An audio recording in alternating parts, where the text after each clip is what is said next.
So today we are having a little chat with Ashley Agbasoga. Yes, class of 2015 at Brooklyn.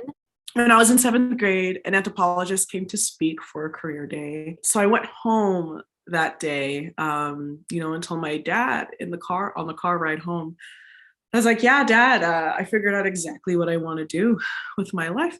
And he said, "Oh yeah, like doctor, lawyer, engineer." And I said, "No, I want to be an anthropologist." And he took his eyes off of the road and he was like, "Do you want to starve?" And I was like, "Oh, okay." And I never returned back to anthropology until I got to Brooklyn College. And I've been in it since. They have such caring and dedicated faculty, and the students are just as much, if not more. Do you feel like that way of thinking about anthropology carried through in your undergrad, and then like what changed about your understanding of anthropology and what it is that you did?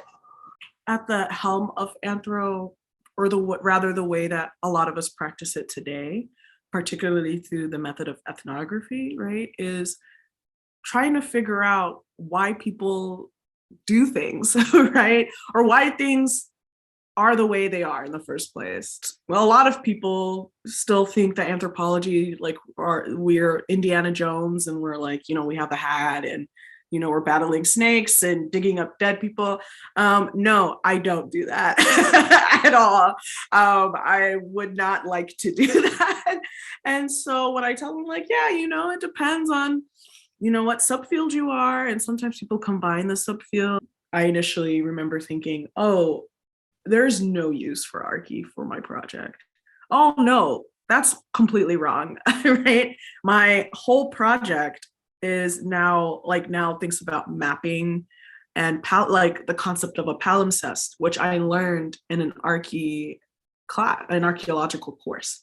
Right? So despite my work being more political anthropology. When I was at Brooklyn College, I was more medical anthro, although that didn't limit my scope of interest in other ways to do anthro. Even as a student at Brooklyn College, like I think my favorite course was Dr. Kavanaugh's Anthropology of Food course. I loved that course. I think apart from that, Dr. Kavanaugh is amazing.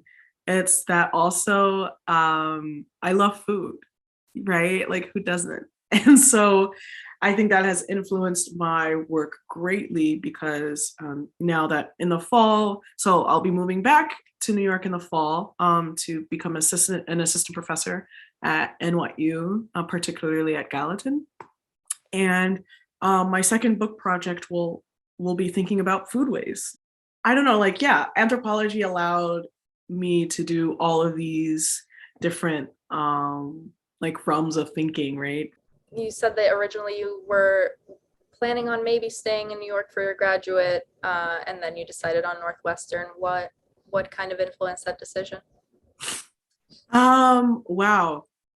Well, Dr. Kavanaugh and another mentor of mine, Dr. Herman Bennett at the CUNY Grad Center. The CUNY Pipeline program basically takes those who, are working class or of color, those that are underserved in the academy, and helps prep them, which was a total blessing for me because I don't think I would have found the resources to go to grad school.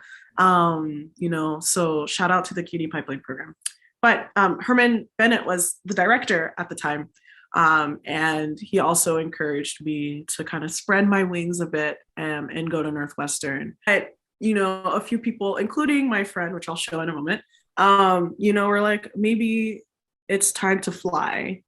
There's a deep disparity with universities throughout the country, particularly or especially private versus public. The resources that were able to be offered were unparalleled. These places are where, like, some of the smartest minds are, but they don't have access to things that like many students at private schools do. Yeah, and the friend I mentioned, Oscar Lemus, he was Brooklyn College class of 2016, I believe. He was in anthropology, and his advisor was Katie Hitmanik, or Dr. Hitmanik, excuse My me. advisor. Oh yeah, yeah. And she was amazing. He loved, loved, loved Katie, and like would always talk about how much she influenced him. He had many, many accolades, including a Microsoft grant. You know, and he was getting ready to go do field work and to finish on up. And unfortunately, he passed in a car accident.